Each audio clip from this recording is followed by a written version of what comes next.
Graça e paz, povo de Deus. Bom dia. Quem está feliz com Jesus hoje? E sempre. Louvado seja o nosso Deus. Queridos, nós estamos entrando no mês de abril.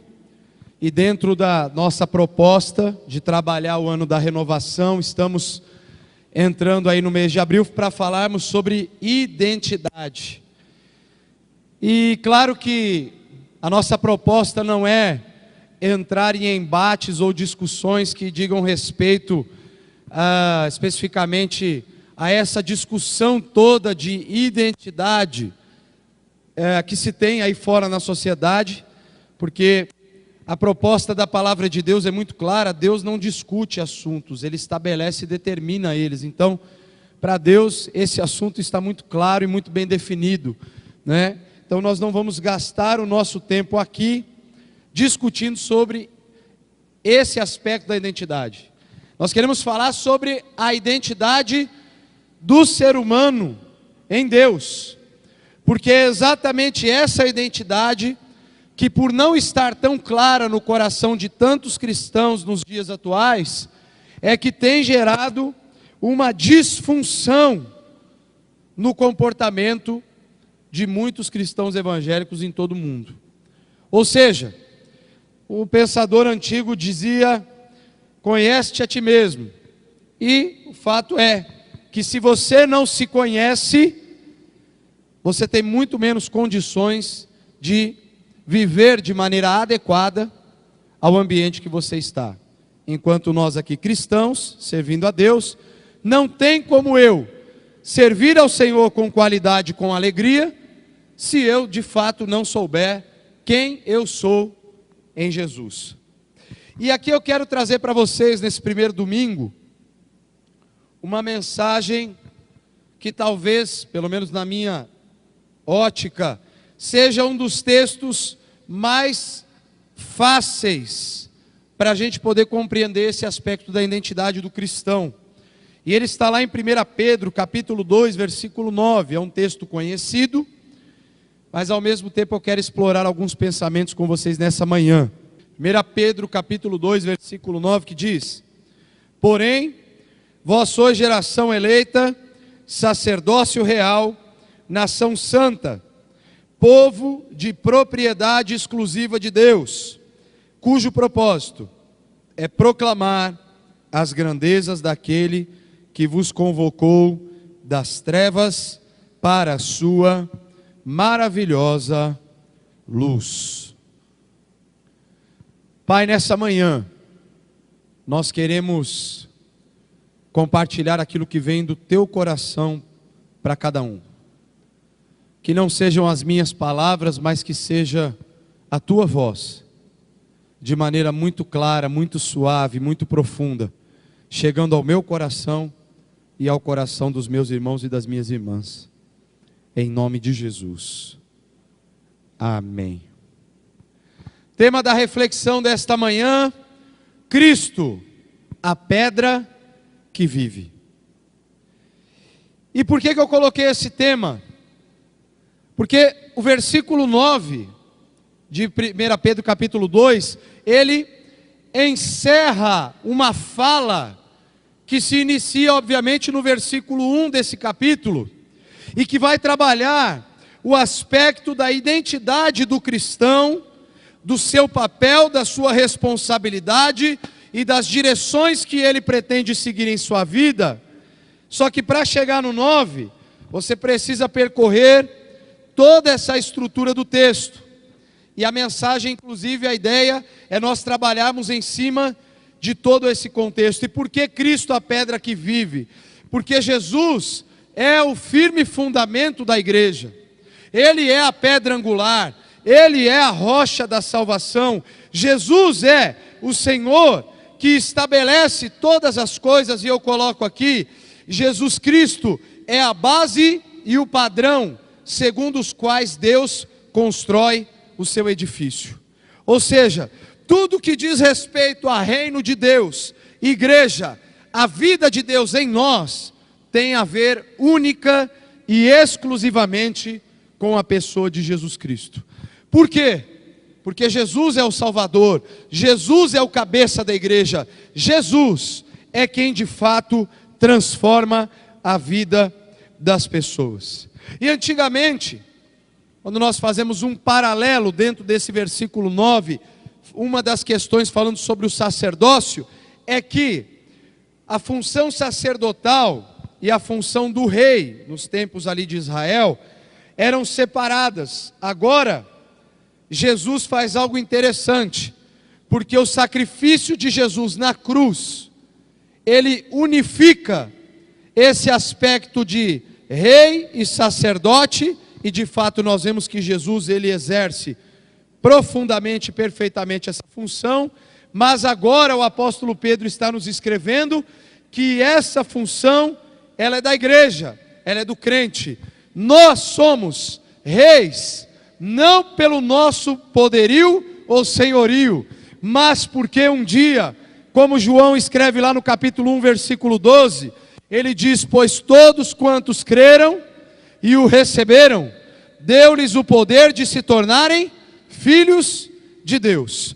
E se eu me torno filho de Deus, e Deus é rei, o que nos torna então, agora, não apenas ou literalmente súditos, mas nós somos reis também. Nós vamos reinar com Cristo, isso é o que a palavra de Deus nos diz. A igreja de Jesus, ela reina, porque ela é filha do rei, porque ela estabelece um reinado, não pela sua capacidade ou condição, mas nós reinamos porque o nosso Pai é o Rei dos Reis, o Senhor dos Senhores, e nós somos filhos do Deus Altíssimo, nós somos a sua igreja. E porque agora então o sacerdócio é para todos, não mais como antigamente se estabelecia nas religiões mais antigas, e até em parte, em segmentos da religião cristã, em séculos atrás, que se estabelecia que o sacerdócio era de uma pessoa, ou seja, era necessário que um homem, um ser humano, fosse o intermediador entre Deus e os pecadores. A palavra de Deus não nos traz essa orientação.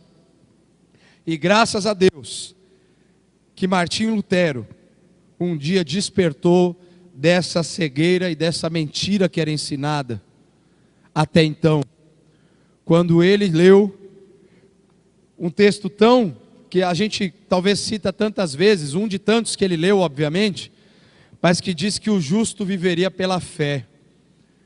E agora então as inquisições, pagar pelo perdão, todos os mecanismos que se eram criados para alguém encontrar possivelmente uma chance de salvação, agora aquele homem de Deus lê que o justo viveria pela fé, ou que nós seríamos justificados pela fé, e isso nós teríamos paz com Deus. A partir desse momento é que nós sabemos que aí a reforma teve o seu início, ou o seu pontapé inicial, se dá para nós dizermos assim.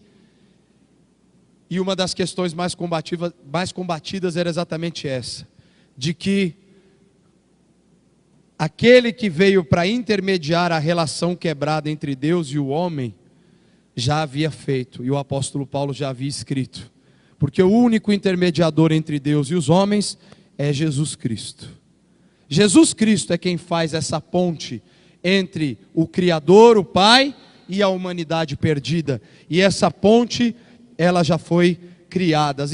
Então agora, através de Jesus, esse sacerdócio, ele é permitido para nós. Não só permitido, mas agora ele é outorgado. Nós não temos muita opção, nós temos que exercê-lo. O sacerdócio não é para quem tem chamada pastoral, o sacerdócio é da igreja de Jesus Cristo. Todos nós somos sacerdotes de Jesus Cristo. Todos nós somos embaixadores de Deus. Todos nós reinamos com Cristo porque somos a sua igreja. E eu quero dividir aqui alguns pensamentos sobre o que a pedra que vive Jesus Cristo produz em nós, quando o nosso coração se abre para esse amor maravilhoso de Deus. E a primeira questão que eu quero deixar para você: Jesus Cristo, a pedra que vive, nos concede nova vida. Ou, melhorando a frase aqui, a pedra que vive concede nova vida àquele que nele crê. Por que eu estou dizendo isso? Pensando durante a semana na mensagem, é tão interessante a forma como o apóstolo Pedro, sendo tão limitado em comparação a conhecimento e capacidade de escrita ao apóstolo Paulo na sua época, Pedro era pescador, chucrão, e os estudiosos dizem que Pedro tinha um dos piores gregos que podiam existir para se analisar em texto.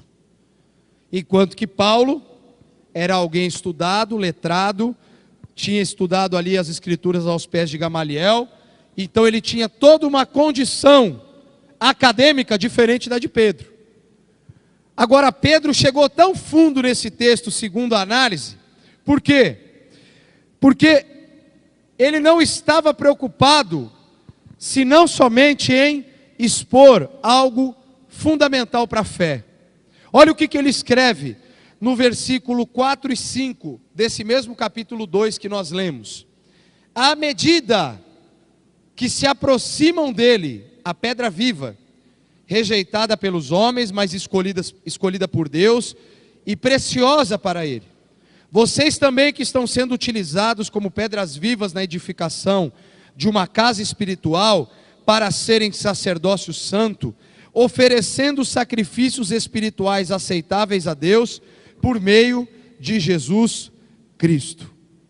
Aí você vai perguntar, o que tem a ver Pedro não ser um cara tão especialista na área e Paulo ser? Eu achei muito interessante a maneira de Pedro trabalhar a proposta do sacerdócio. Porque ele não está dizendo que é algo estabelecido de forma incompreensível, ou seja, Deus não simplesmente chega, você vai ser meu sacerdote e ponto final, se vira. O próprio texto nos traz uma sugestão interessante, ele diz, à medida que se aproximam dele, isso denota relacionamento, isso demonstra que conheceremos a Deus à medida em que cada dia nós estamos mais próximos dele. E eu só posso conhecer os profundos segredos do coração de Deus, da sua palavra, quando eu estou cada vez mais tentando me aproximar desse Deus maravilhoso. E entenda bem, alguém pode dizer, mas Deus é tão bom, quem vai querer rejeitá-lo? A maior parte das pessoas em todo mundo rejeitam a Deus durante quase toda a sua vida. Eu e meu pai conversando ontem, ele estava dizendo isso. A maior parte das pessoas querem viver o que o mundo tem a oferecer. Elas não querem se abnegar, elas não querem abrir mão da sua velha vida, para estarem então vivendo uma nova proposta de vida.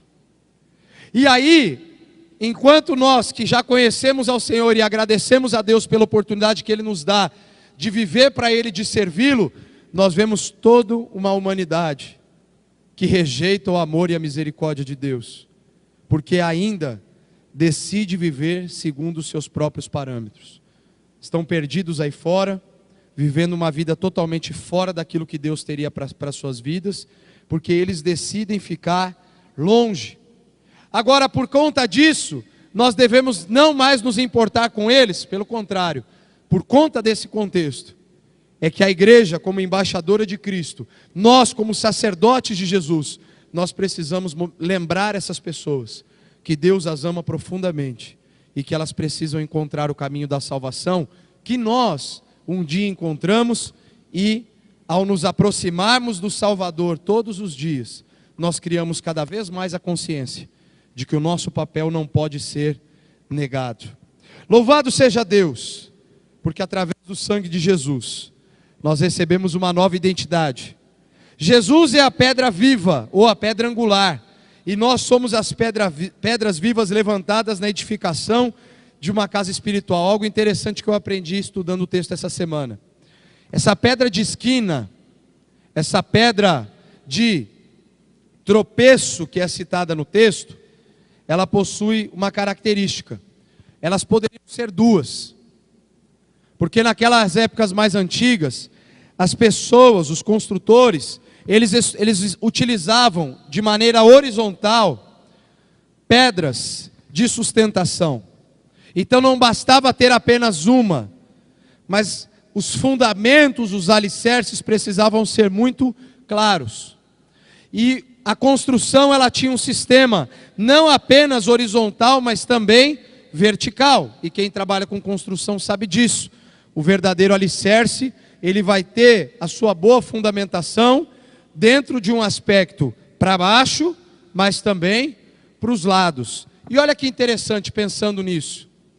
Quando nós paramos para analisar a construção que Deus vai fazendo nas nossas vidas, nós percebemos que essa construção, esse relacionamento, ele não é apenas vertical.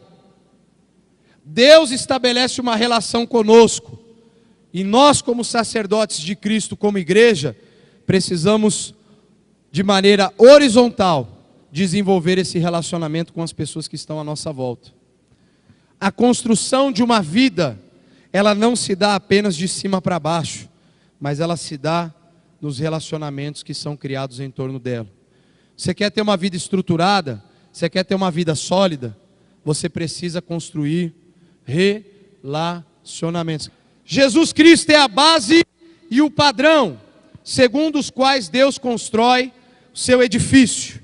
Segunda questão que a pedra que vive produz, ela concede oportunidade de decidirmos a direção a seguir. A partir do momento que eu sei que Jesus me oferece uma novidade de vida, que eu sei que Jesus me oferece a oportunidade de mudar as minhas atitudes, para passar a viver uma nova vida na presença dEle, então agora existe um fator importantíssimo para mim. Existe uma decisão a ser tomada. Porque alguém vai dizer, mas isso é fácil. Se eu sei que Jesus morreu para me salvar, então eu sei que está tudo certo. Não. Entre eu saber que Jesus morreu numa cruz para me salvar, e que Ele se tornou agora o alicerce de todo aquele que desejar confiar nele, agora existe um segundo aspecto importante. Existe o aspecto da decisão. Por exemplo, de repente você vem à igreja, ou já foi à igreja há vários anos, e isso não significa que diante de tudo que você ouviu, você se decidiu em tomar algumas mudanças bem práticas para que a sua vida fosse diferente. Vir na igreja e ouvir a palavra, não necessariamente te conduzirá a decisões acertadas. Por quê? Porque quem deve tomar as decisões somos eu e você, e não Deus. As decisões, elas não são de Deus, as propostas são dele. Deus já fez a melhor proposta de salvação possível e imaginável. Ele enviou o seu filho para morrer numa cruz pelos seus pecados e pelos meus. Qual é a decisão que eu tomo então diante dessa proposta? É exatamente esse ponto para a gente observar junto. Olha o que diz o texto, versículo agora 6 ao 8, lá do capítulo 2 de 1 Pedro. Pois assim é dito na Escritura: eis que ponho em Sião uma pedra angular, escolhida e preciosa, e aquele que nela confia jamais será envergonhado.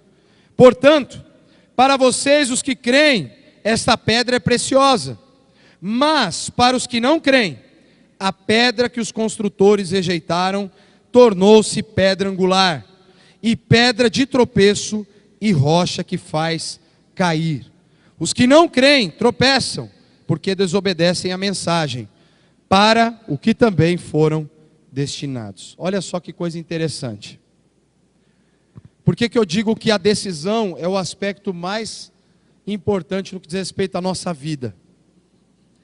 O texto aqui está nos dizendo que a mesma proposta de Deus para a humanidade, ela produz dois resultados diferentes completamente um do outro. O primeiro resultado é se eu aceito essa pedra angular como firme fundamento da minha fé, eu firmo os meus pés em Cristo, que é a rocha, confio em Cristo e vivo por Ele, essa pedra é preciosa para mim e ela vai me trazer recompensas extraordinárias. Porém, contudo, todavia, entretanto, se eu rejeito essa pedra se torna uma pedra de tropeço e de destruição. Alguém pode dizer, pastor, Mas é justo Deus fazer o mal para alguém?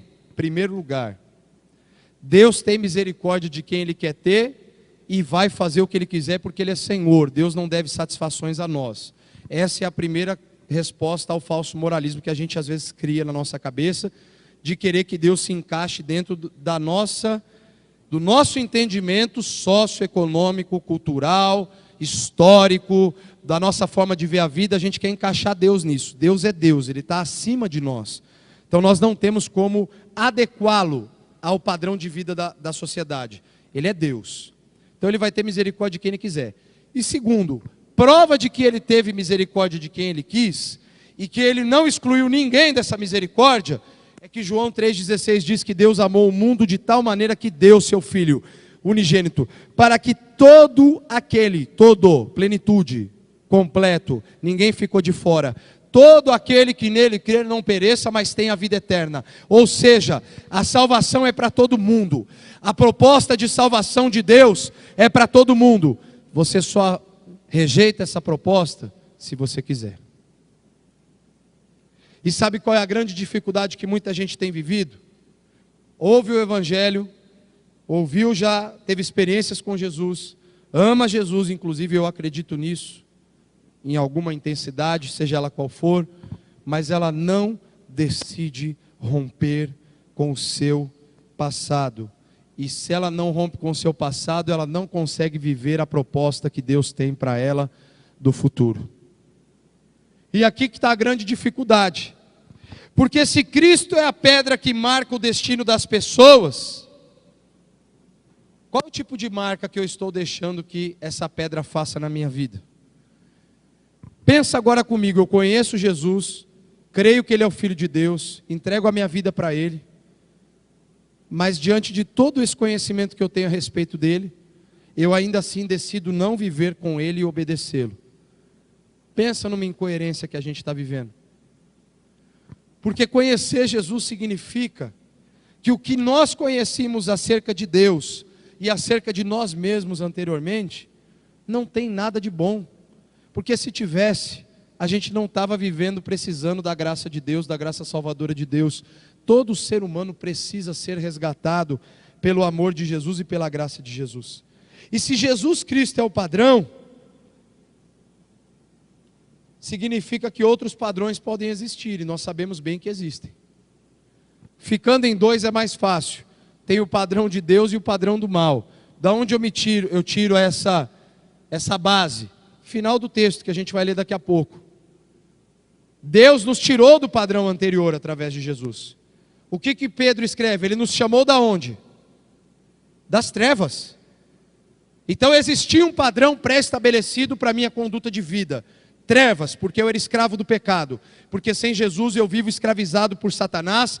Ele me faz de boneco, de fantoche, me leva para onde quer e me leva a fazer o que Ele quer. Porque eu sou refém do pecado sem a graça.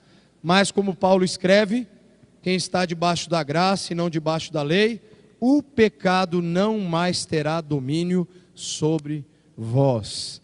Porque nós estamos agora cobertos pelo sangue de Jesus. Diabo algum, demônio algum tem poder para mandar na sua vida e para dizer o que você tem que fazer. Ele pode te fazer várias propostas, mas é a graça de Deus que vai estar sobre a tua vida e vai te mostrar o melhor caminho. Quando o Espírito Santo vier, como está lá em João 16:8, ele vem convencer o homem do pecado, da justiça e do juízo. O parâmetro moral da humanidade são trevas, porque o diabo reina nessa terra. O parâmetro moral de Deus, a sua palavra. Temos que nos afastar do pecado e nos aproximarmos de Deus. Isso se chama santidade. Esse é o padrão que Deus estabelece para o ser humano que se rende a Ele. Então qual deve ser a minha e a sua decisão? Nós precisamos nos render aos pés de Jesus e tomarmos uma decisão de segui-lo, ainda que as propostas do mundo pareçam boas. Lembrando um amigo meu, que até estava no retiro e contou essa história de novo. O cara disse, certa vez, ele foi dar o testemunho dele. O pastor chamou e falou: fulano, vem cá contar seu testemunho, como que era a sua vida antes de Jesus e agora. E o cara veio todo feliz, né? O gaúcho, o pastor é gaúcho, o cara todo faceiro veio dizendo lá. E aí disse o quê? Irmãos, eu não valia nada. A minha vida era uma desgraça. Era droga, bebida, mulheres. As mulheres. Ai, que tempo bom. Ele só esqueceu que ele estava dando testemunho que a vida dele tinha mudado. Gente, isso aconteceu, por incrível que pareça. Sabe o que me chama mais atenção? É que a gente às vezes não tem coragem de falar igual esse homem falou. Eu acho que ele foi muito sincero. Eu não estou dizendo que ele fez certo, que ele tinha que ter se arrependido, na verdade, do seu passado. Mas eu acho que a gente faz muito mais coisas e só não tem coragem de falar. E a gente vive enrustido espiritualmente falando. A gente vai vestindo um monte de máscara, em vez de se desfazer das máscaras para viver uma vida verdadeira. Porque a proposta da palavra de Deus é que você se desfaça de tudo aquilo que te dominava antes, de tudo aquilo que te fazia mal, para você viver uma nova vida. Então você não pode ter prazer no que passou. Você não pode ter prazer naquilo que estava te levando para o inferno. Você não pode ter prazer naquilo que te matava. Porque senão, será que Jesus então de fato te salvou de alguma coisa? É isso que você tem que parar para pensar, e eu? E por que eu estou dizendo isso? Porque o terceiro ponto é exatamente a reflexão que a gente precisa chegar. A pedra que vive, Jesus Cristo, concede para nós o privilégio de estarmos firmados nele. Pode parecer incoerente a sequência aqui ou as colocações, mas eu acho que você no final, pelo menos eu espero, que você consiga entender o que eu estou tentando te passar. Sabe qual que é o grande vazio do ser humano? É a ausência de Deus. Agora eu vou falar algo pior que eu tenho constatado junto com tantos outros crentes, pastores, líderes, irmãos de igreja, que têm constatado a mesma coisa. Sabe qual é o grande vazio do momento? É o vazio que os cristãos estão vivendo. Porque nós estamos começando a ver sendo construída, eu não estou falando assim, a pedra viva de Paulínia, falando assim, todos os lugares que você possa imaginar. Porque isso pode não ser com você, mas pode ser com a pessoa que está ao seu lado. Nós estamos vendo ser construída uma geração de cristãos ateus. Que diz que acredita em Deus, mas as suas ações negam a sua profissão de fé. E isso está acontecendo cada vez mais, não é só na Europa, na América do Norte, não, porque no Brasil o avivamento está aqui. O avivamento está aqui o dia que a gente vê muitas mudanças que precisam acontecer no nosso país e que nem começaram a acontecer ainda. Aí eu creio que o avivamento começa, porque avivamento traz mudança social, avivamento traz mudança de comportamento, avivamento eleva pessoas tementes a Deus no poder, que produzem mudanças. Então isso aí nem começou a acontecer, pode esquecer. Isso é, o que está começando, talvez, em alguns segmentos, é uma, talvez, proposta.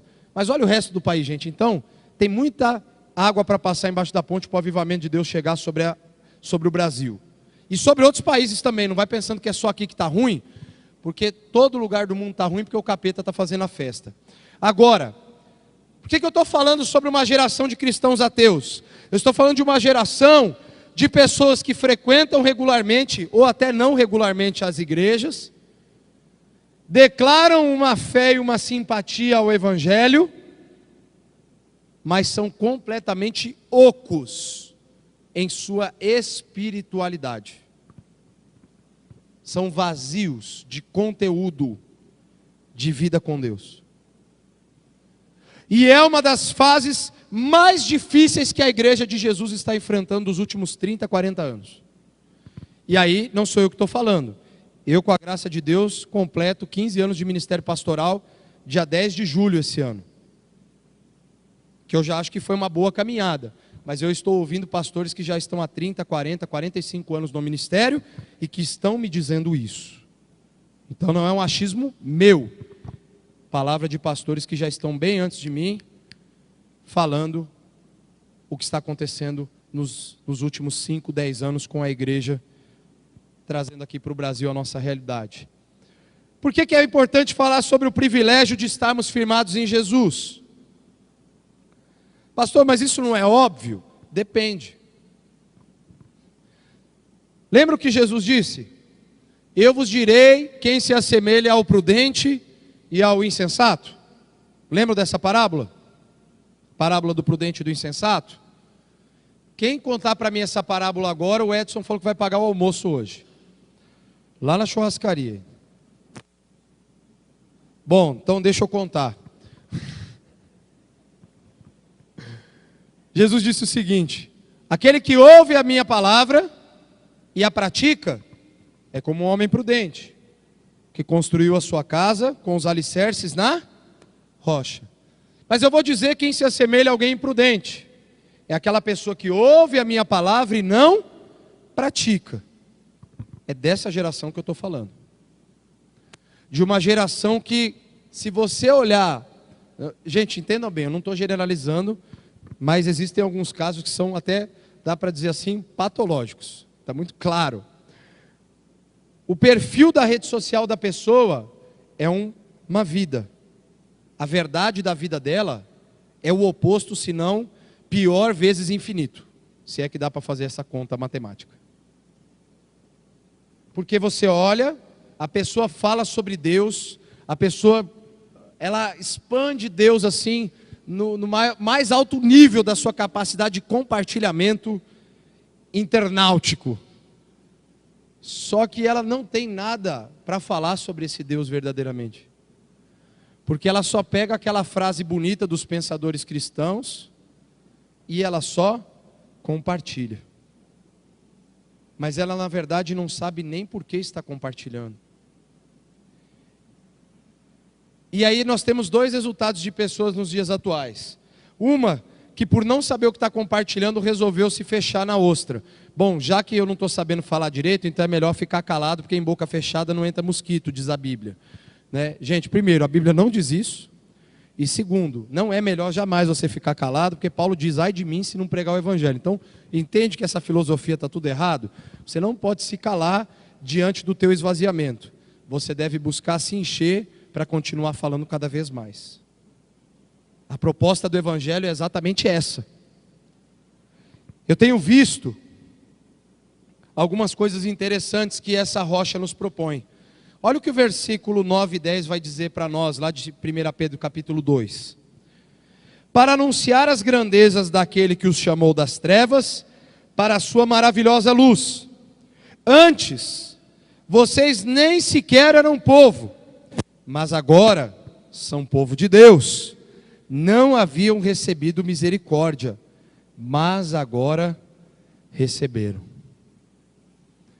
Gente, eu estava ali na oração de manhã com um grupo de irmãos ali, e eu estava me lembrando, o momento da oração que mais me chamou a atenção, acho que até por conta do texto também, desses dias de estar lendo bastante esse texto, foi me lembrar de como Deus foi misericordioso com a minha vida, e eu ali orando eu comecei a agradecer, me lembrando da onde Deus me tirou, do que Jesus fez com o meu coração, o que Ele fez com a minha vida e o que Ele me propôs para fazer hoje. E eu só podia chorar e agradecer, porque eu fiquei pensando, a minha vida era tão vazia, tão sem sentido. Hoje eu sou tão feliz, e sou capaz de dar risada e de me divertir, mesmo sem ter nada, ou não tendo as condições mais favoráveis. E eu fiquei lembrando, Deus, como o Senhor é bom. E eu comecei a agradecer a Jesus ali.